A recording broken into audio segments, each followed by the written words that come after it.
চটজলদি মুখরোচক কিছু খাবার বানাতে চাইছেন তাহলে আজকের রেসিপিটি আপনাদের জন্য। মুখরোচক চাল ভাজার রেসিপি। দেখে নিন আজকের রেসিপিটি। পরিমাণ মতো চাল বাটিতে ধুয়ে একটা ছাঁকনিতে জল ঝরিয়ে নিতে হবে। আপনারা যে চাল দিয়ে বাড়িতে ভাত খান সেই চাল দিয়েও করতে পারেন, অথবা প্যাকেটজাত কোনো চাল দিয়ে করলেও রেসিপিটি খুব ভালো হবে। এরপর জল ঝরানো চালটাকে আবারও একটা প্লেটে ঢেলে দিতে হবে। ভালো করে ছড়িয়ে এর মধ্যে লবণ মিশিয়ে ভালো করে মাখিয়ে নিতে হবে। এরপর সমস্ত চালটাকে ফ্যানের হাওয়ায় অথবা রোদে ভালো করে ঝরঝরে করে শুকিয়ে নিতে হবে।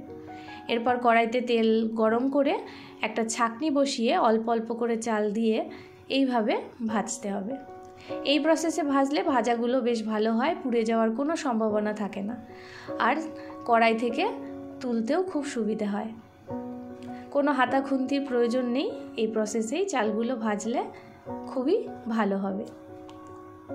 বন্ধুরা, আপনারা যদি বাড়িতে অতিথি আপ্যায়নের জন্য চটজলদি কোনো মুখরোচক খাবার বানাতে চান তাহলে এই রেসিপিটি কিন্তু একদম পারফেক্ট। এটা আপনারা গরম গরমও পরিবেশন করতে পারেন, অথবা এয়ারটাইট কোনো জারে ভরে রেখে অল্প অল্প করে চা কফির সাথেও মাঝে মধ্যে খেতে পারেন। দেখুন আমার চাল ভাজা হয়ে গেছে। আমি একটা টিস্যু পেপারের মধ্যে চালগুলো তুলে নিয়েছি। এরপর একই প্রসেসে এর মধ্যে কিছু বাদাম ভেজে নেব। বাদাম ভাজতে বেশি সময় লাগে না। বাদাম ভাজা হয়ে গেছে। আমি এর বাদামগুলোকে চালের মধ্যে মিশিয়ে দিলাম। এরপর এর মধ্যে দিয়ে দেব দুটো শুকনো লঙ্কা। শুকনো লঙ্কাগুলোকে ভেজে চাল ভাজার সাথে মিশিয়ে দেব।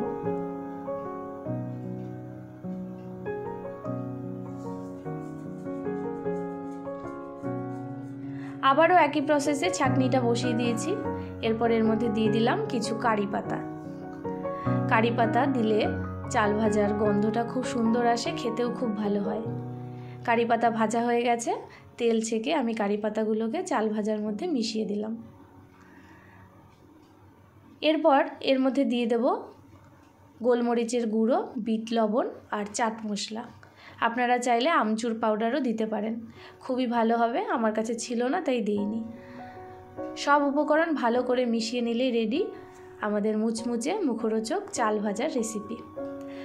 বাজার থেকে অস্বাস্থ্যকর চাল ভাজা খাওয়ার থেকে এরকম বাড়িতে তৈরি করে খাওয়া কিন্তু খুবই ভালো। স্বাস্থ্যের পক্ষেও ভালো, মনকেও খুশি করে দেয়। কেমন লাগলো রেসিপিটি অবশ্যই বাড়িতে ট্রাই করবেন, কমেন্ট করে জানাতে ভুলবেন না। যদি ভালো লাগে আমার চ্যানেলটিকে সাবস্ক্রাইব করবেন, আর ফেসবুক থেকে দেখলে আমার পেজটিকে ফলো করে দেবেন। আজ এ পর্যন্তই। সবাই ভালো থাকবেন। ধন্যবাদ।